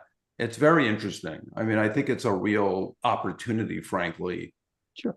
for education, because it goes back to, you know, the future of humanity with AI is largely going to be around critical thinking, making better decisions, right? So I think it's an important part. Well said, Dave. Alyssa, the only advice I can give you is follow people like Dave, who actually know what they're doing and actually do it for a living. The closer you get to the technical people, the better served we all are. Thank you. Just another reason why writing case into this bill was one of the best things I think that we did, was to get that expertise from Dave Frucci and Nick from all of your years at IBM and your experience. It's extremely it's invaluable in helping us to craft legislation as we look at trying to strike that balance between not hampering innovation but moving us to that future, right? And where it's an AI enhanced future. So we do both have to jump to another meeting, so we're really grateful for the opportunity to have this discussion, for the questions. Looking forward to participating more going forward. We'll share this presentation to follow, and certainly kind of opine a little bit more on some of the questions in the chat. But thank you so much. We really appreciate it and commend all of this conversation and effort going into this. Thank you so much. thank you so much for presenting. Our pleasure. Have a Be great day. safe and be well. Yeah. Thank you. Yes. And so next, Christian Troncoso from Amazon is going to follow up, I guess, with any of the things we had missed from the EU AI Act update. Thanks, Senator. I had also prepared a sort of presentation, like giving an overview of the AI Act, but I think a lot of that has been sort of covered already. So I'm going to forego boring you with a bunch of slides and maybe just, I think, flag three, I think, big points, that one of which I don't think we really covered in our discussion so far. And the other two sort of, I think, important themes for us to reflect on as we work towards kind of creating the framework that Senator Maroney flagged earlier. I think one of the really important elements of the EU AI Act that didn't come up during the previous presentation was just the central role that international technical standards play to compliance with the EU AI Act. One of the core architectural features of the EU AI Act is that a lot of the requirements in the AI Act, and there are a lot of them, are written at a very high level of generality and don't provide a lot of the sort of direction that companies will need in order to operationalize those commitments, or those requirements rather. And that was sort of by design, because one of the core elements of the EU AI Act is that there is this presumption that if you comply with international standards that are sort of pegged to the requirements of the EU AI Act, then that means you get a presumption of conformity. So if there are, for instance, there are high-level requirements in the EU AI Act relating to data quality management, but it doesn't actually tell you what it means to have a data quality management system. And so for companies that are looking to comply with that part of the EU AI Act, what is likely to happen is that they will turn to the international, it's ISO is the sort of international standards making body that is developing a standard specifically on data quality management. And that will, if you sort of get certified against that standard, you will be presumed to be in compliance with the EU AI Act's requirements around data quality. And this sounds all super arcane and in the weeds, but it's really fundamentally important for particularly multinational companies that are going to eventually be subject to requirements around the world, right? provided that the EU and other legislative bodies that are considering regulation, provided that they sort of peg their regulatory approaches to these technical standards, then we're going to get interoperability across regulatory systems, which is really important. We don't want sort of data quality management to mean one thing in one market and it to mean something entirely different if Brazil passes a similar law, but defines things differently. And so, point being, I think as we think through, in Connecticut, even what a regulatory framework should look like, giving consideration to how we might be able to sort of incorporate similar international standards into the framework, I think is really important. I think the second point I wanted to raise was that the EU AI Act in many ways has been a real lesson in just how challenging it is to create a comprehensive regulatory framework for a technology that is moving so quickly. And this is a point that sort of came up a moment ago, but the EU AI Act draft was first published in 2021 at a moment when nobody had heard the term generative AI. The concept of a foundation model, the term foundation model hadn't even been coined yet.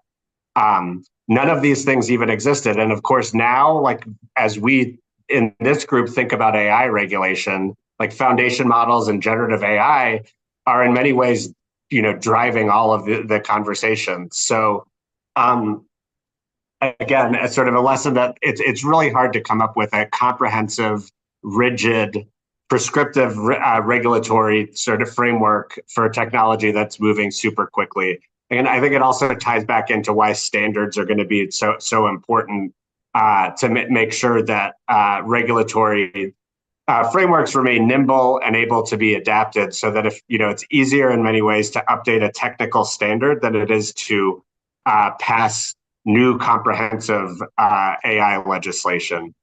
And then I think that the third point I think worth dwelling on is sort of the updates that have been made to the EU AI Act at the very last stage. Former speakers mentioned that there's now an approach on what it has called general purpose AI, which is sort of foundation models, essentially. There's a lot of convergence happening, global convergence about sort of what the best practices in this space should look like. So that some of the core requirements under the EU AI Act for general purpose AI that may have systemic risks really reflect a lot of what we've seen in the White House voluntary AI commitments, what we recently saw just a couple of months ago in the Biden administration's executive order on AI, and then what we've seen in the G7 AI Code of Conduct.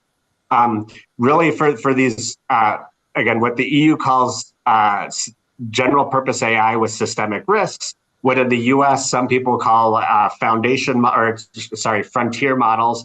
These are really like the biggest, the largest, the most highly capable models. The Biden administration executive order uses this to define that term, uses this compute threshold, which is 10 to the 26 floating operation points. So models that have been trained on sort of that much compute are going to be subject to a lot of the requirements under the EO. Similarly, the EU AI Act uses a similar compute-based threshold to determine what are the inherently systemically risky large language models. And then I think the other sort of key core area of convergence is this idea that for models that are that large and that highly capable, that what the developers need to do is really put in place a really robust process for adversarially testing those models. What is colloquially referred to as red teaming the models, and sort of that, again, a key element of both the voluntary AI commitments that Amazon and 7 other companies signed up to earlier this summer, and sort of now will be de facto requirements in the executive order and also in the EU AI Act. So we're seeing sort of global convergence on some of these really important issues. which is I think great. So let me pause there. I know we have a whole other sort of discussion to get to, but happy to answer any questions that folks Christian, may have. Yes. you are all on the spot with everything that you said about the EU, and also with the ISO. I used to chair the 27,000 long time ago, co-chair rather. The dilemma that we have now with the frontier models, and every of the models, there are 3 different AI models. There is the white model, gray model, and black box. And with the black box, nobody knows what's in there. And with the gray box, which is basically where the vendors are willing to share some of their crown jewels, but not all of it. So it is somewhat gray. Whereas the white box are those generally open source, coming from Stability and Mistral from France and all the others, that you really know the guts of what's going on. The dilemma that we will have we are having now is Europe, depending which time of the year the EU Council is, whether they are in half of the year in the other part of the continent, on the other half of the year in the other half of the continent, they move the capital.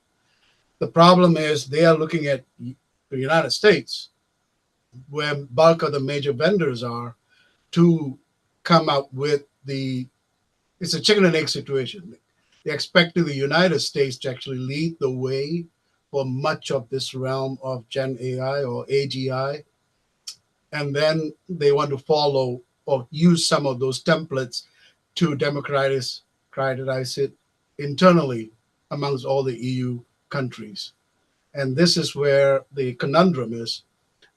We got to move things forward in the United States so at least the others could find a way to adapt with the United States, the bulk of what they need to do, because it's affecting economies of every developed country, it's affecting the society of every country, and also the GDP. So this is where it is very, very important for the United States from 2024 onwards to beat the unbeaten path, to find ways forward. So yeah. I hope Amazon could play. So even talking about red teaming, there's no standard for red teaming. There's no, I mean, we throw that word around. Nobody knows what it means, and nobody really are in consensus of what those specs are to make those measurements.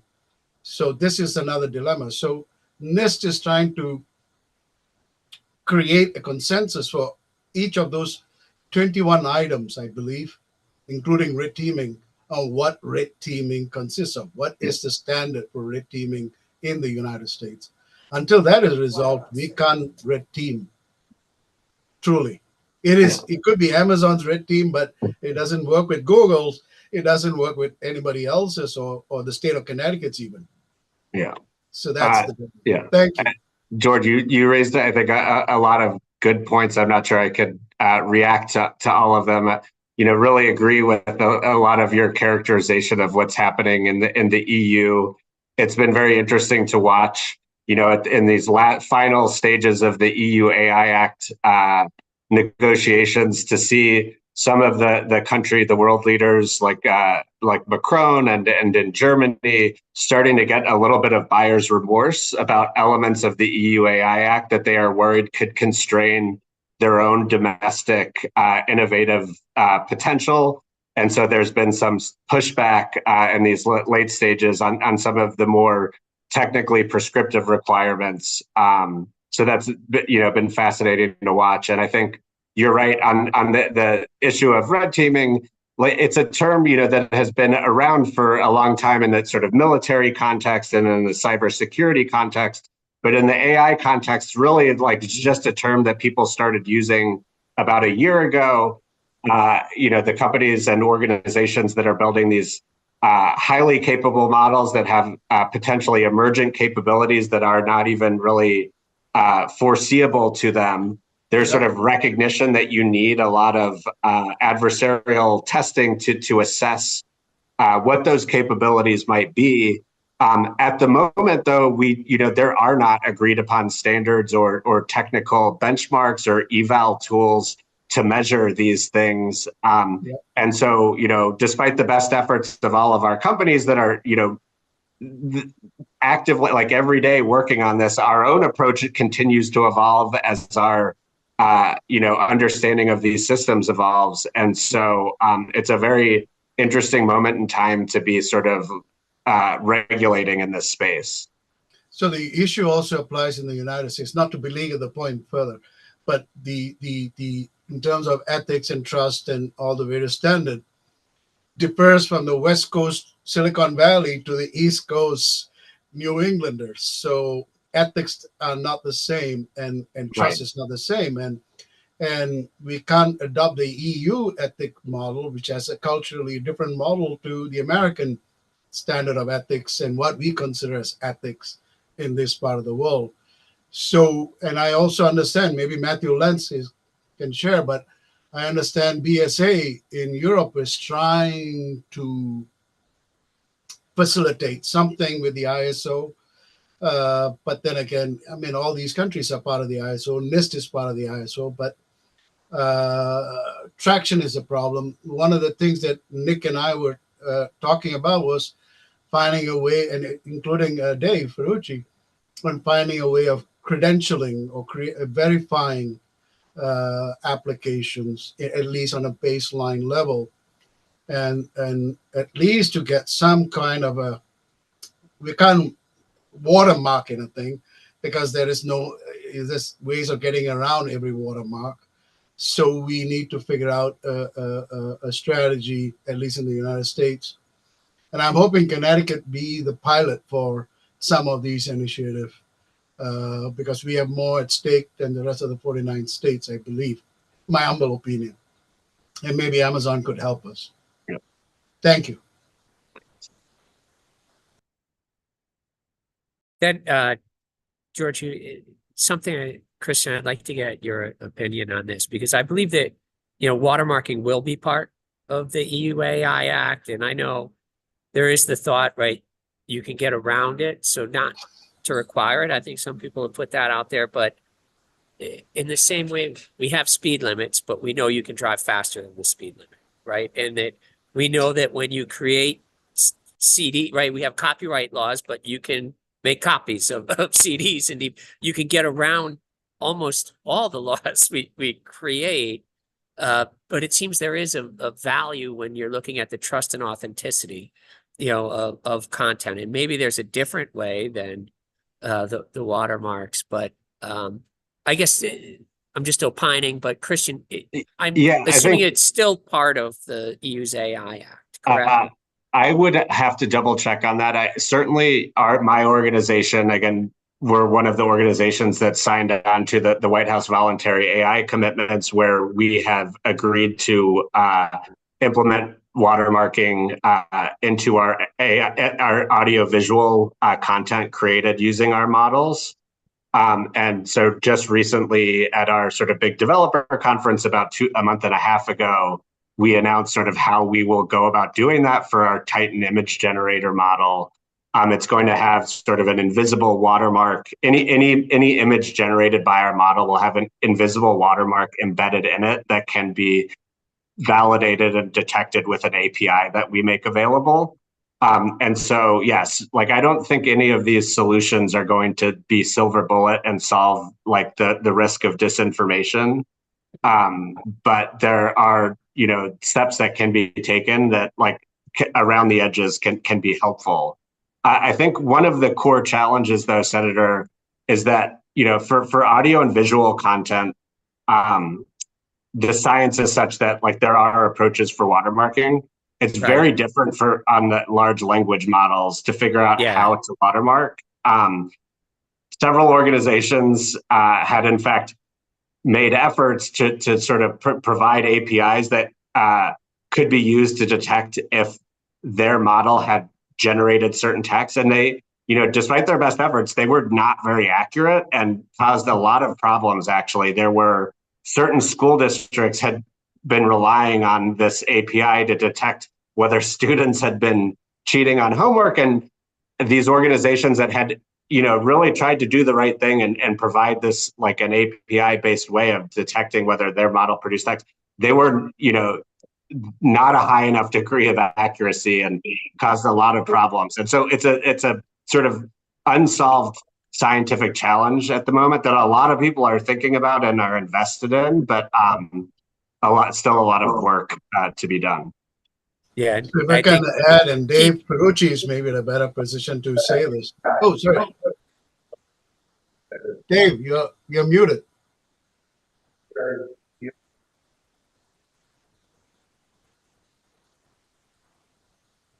Dave, we can't hear you. You are unmuted, but we can't hear you. Yeah, that's a little better. Yeah. Yeah, Yep. that's better, Dave. Better. Yep.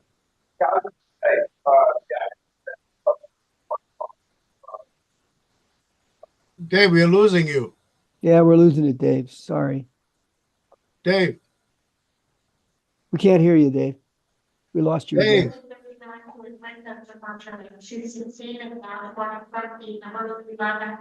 And then it's like 27:39. James, your flight is coming in. I think I start boarding in 17 minutes. So, Yeah. but So I don't Dave, pay for the expensive tickets, so I won't be the first group boarding. So I probably have 25 minutes. But Dave, We can't hear you, Dave. yeah, so is there a And, way to? I Dave, think with that being said, no, Christian, I agree. There's no silver bullet in the watermarking.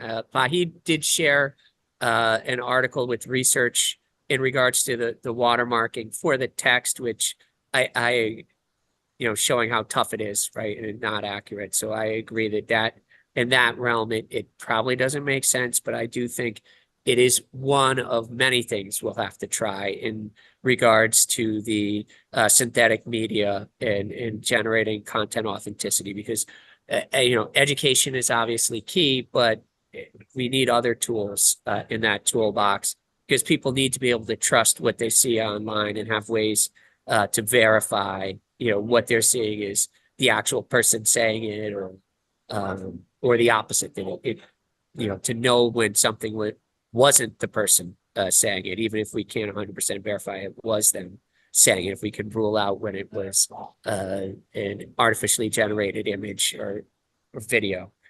So I think that is critical, but it is something, we will discuss. Another thing, Christian, I'll talk to is, you mentioned the, borrowing things from cybersecurity, right? Red teaming is really coming from cybersecurity. Another thing I think is the bug bounties, right? Like, and how do we incentivize user feedback? And so I know we have cybersecurity safe harbor laws, right? Where if you're following the NIST, and an approved risk management framework, and you report whatever issue you find and correct it, then we say we're not going to penalize you, right? And that's something I would be interested in doing that as well, right? Looking at, and it sounds like in addition, and I think when we wrote the language on other things, I mean, we would name NIST, but then other international accrediting agencies, or because you mentioned ISO is coming up with standards and other suggestions you would have to, again, how do you build flexible language, right? So that we know this is changing. ChatGPT launched with GPT 3.0, November 30th, 2022. We then went to 3.5, 3.5 turbo. I think we're at 4.0, maybe 4.0 turbo. So all these changes are going to come faster and faster. So how do we leave wiggle room and flexibility in language? Yeah, I mean, I think at a high level is like trying not to be overly technically prescriptive in sort of the regulatory or legislative text, sort of to the greatest extent possible, like incorporating and it sort of international standards into the framework, so that to the extent organizations are in compliance with international standards that are relevant to the legislative requirement, there should be sort of a presumption of conformity. Those standards are more routinely updated than legislative text will be. And so that, I think, creates a synergy where it's sort of by de facto, the law is getting updated as the standards are getting updated, and I think a way that is helpful. And then you had mentioned sort of vulnerability disclosure and bug bounties. That's like another area that I think I'm not sure that there's a need for legislation around, but another area that at least our company has updated our approach to vulnerability disclosure we've long had a coordinated vulnerability disclosure program and bug bounties. And so updating those to incorporate some of the unique vulnerabilities and that exist in the AI space is, I think, a no-brainer. So. Hey, Thank you. I'll just add to this, and then you can do whatever you want, James. Christian, look, many of those things you're talking about, they're actually well-known techniques by anybody who writes high-quality software. Everybody has been practicing those disciplines forever. And maybe that's something we ought to think about, James, is trying to get, more of those communities and the tools that they put together and the practices that they put together engaged and involved here. I'll stop there. Thanks, Nick. We actually have a problem with that, Nick. So what has happened, from I understand from Microsoft GitHub, as of mid last year or third quarter last year, over 70% of software written that is positioned in GitHub were written by AI themselves. So they are not. They are writing the software. No, George, that's not my point. My point is there are people who've been writing software for 50 years, high quality software. Let's go to those companies and let's get their processes, their approaches, their procedures, and learn from them. That's what I meant by my comment. Okay, James, before you get on the plane, what more do you want to do with us? Yeah, Christian, Dave was able to write his question in the chat, so I'll just read that off to you to see if you can answer. I had a question around watermarking. While an image can be watermarked as you use as training data for another model, is the integrity of the watermarking maintained? I'm assuming not, but wondering if you knew. I think it's a good question. I guess it sort of depends on what you mean by the integrity of the watermark, right? Can you guys hear me now? Yes, we can hear you now. So in other words, I can, I have a model, I generate an image as a watermark. If that image is passed around, I can detect what model it came from. But if I pick up that image, I take the pixels, I use it to train another model. What happens to that watermarking? So now can I create derivatives that basically are no longer watermarked? The provenance is gone. I think one of the challenges is the provenance of information. Well, look, I mean, I think you've put your finger, like there's a much less sophisticated way to do the exact same thing. You could just take a screenshot of an image that might have the invisible watermark in it, and it's unclear that that watermark is going to be maintained. So there are real challenges to the technology. It's only through the API. So then, probably certainly you wouldn't carry that with you. The provenance would be gone if you inserted it into another model. Certainly the provenance and any metadata-based provenance is going to be like wiped. But I think if it's the invisible watermark that might be built like in the pixels, then it may survive. But yeah, unlikely once it's used as training data in another. Yeah, no, I agree. I got my general question just about that. Yeah. Okay, cool. And Dave had put in a question that you answered, Christian, in regards to if the watermarking was maintained, if you take a screenshot. So the metadata would not be, but it's possible, but unknown if an invisible pixel were there. Right. So again, going to it's not the silver bullet, but it is one additional tool.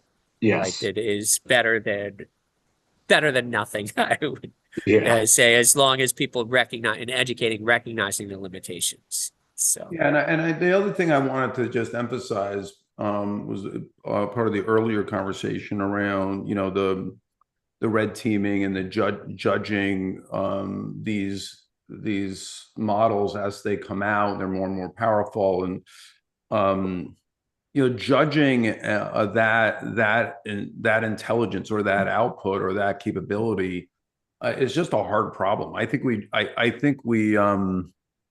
it's sort of like, you know, you wouldn't need these things if you were capable of doing that, right? So there's something sort of like endlessly recursive about that problem. But I think that the thing that suggests for me is you have to kind of step out of that and start assuming that you do have these capabilities. How would you manage them? In other words, what if you accepted judging and evaluating them for certain capabilities or for certain sorts of integrity, and whether they're right or wrong or accurate or not is an incredibly hard challenge. What do you do if you accept that limitation? How do you manage these in society? How do you manage these in business? It's sort of a very interesting question, right? And I think that we have to accept our limitations. So I guess my broader point is, as we look at the evolution of AI, and if we're honest about our own limitations, how now do we navigate that space? I think because we will face that. And the last point I'll make about that, I think it ends up becoming an issue of kind of accepting responsibility for ourselves. In other words, you're facing this potentially alien super intelligence. I'm being dramatic, but it's to only emphasize that we might have limitations in this regard. How do we take authority and responsibility for that? Right. So this is about, we have to look at human values. We have to look at what's really important to us. So is speed to invent something more important than our human values, right? These become very tough existential questions. And you kind of, like we were talking earlier about like OpenAI and the New York Times and stuff.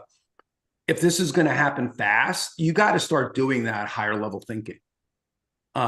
Because again, you don't want to be where you can't put the genie back in the bottle, right? So anyway, I just want to leave on those thoughts. Those are the things that keep me up at night, quite honestly, is like getting ahead of it. Yeah. I think that's excellent points. I think we're going to have to end here, but that. Right. Is speed to invent something more important than human values? I think that's one of the things that we come back to with looking at some form of regulation requiring safety testing. We know, right? Again, I say this a lot, but in the pandemic, we didn't just put out the vaccine, even though everything was at a standstill. We had to test it to make sure it was safe. So can we pause to make sure things are safe, or is speed more important than the safety? So that's and speed to what? And that's the end. And I say that to be provocative, but also to be practical, because I think there are situations where, as a society, as an economy, as a species, we face really tough problems, and we, sometimes maybe it's worth taking a risk. But what's the default case versus what's the special case? Yeah, I mean, all excellent questions. Risk to reward. What kind of a risk to reward framework can we put in there? Is the risk worth it? Sometimes, I mean, is the potential reward worth the risk? And how do we put that in? Again, and also speed to what?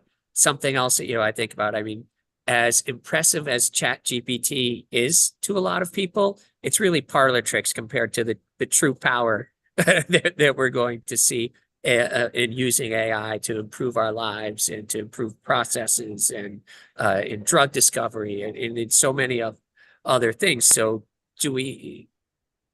Yeah, I think speed to what? Exactly. I think that's exactly right. And in a sense, sitting right before us is a powerful metaphor, which is you have policy and decision makers, and they consult the smartest minds in the world. but they don't let the smartest minds in the world go off and run the world. So there's a process involved, right? So we have this metaphor right in front of us right now.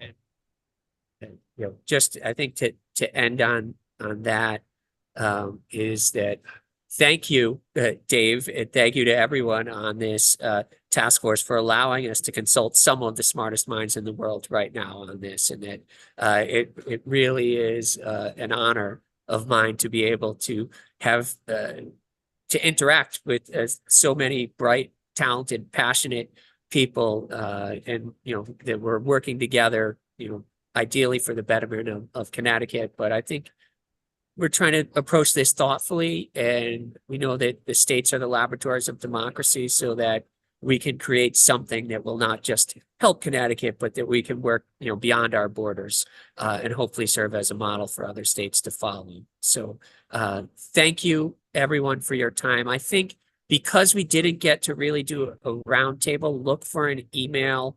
We're going to circulate all of the written ideas. If you haven't sent written ideas, please do so. So we will circulate on Friday all of the different written ideas we've received so far, so that you'll have those. And then I think what we'll plan on doing is a round table for anyone who'd like to participate on the 22nd, with the final meeting coming on the 29th. So look for emails from MJ to verify that. If you are not receiving the emails from MJ or from me, you know, MJ's email is michael.shannon@CGA, Connecticut General Assembly, cga.ct.gov. And my email is james.maroney@cga.ct.gov. And as far as Nick's question, if you could send MJ, can you put my email in the chat as well? You will be able to send them in, but I just wanted to give people time. So if you don't get them in by Friday, whenever you get them in, we'll distribute them to the rest of the task force to review before our meetings on the 22nd and the 29th. So thank you Senator. again to everyone. Fly safe. Be well. Have a safe flight, Thank James. you. Cheers. Thank Bye-bye you. all. Bye-bye. Goodbye.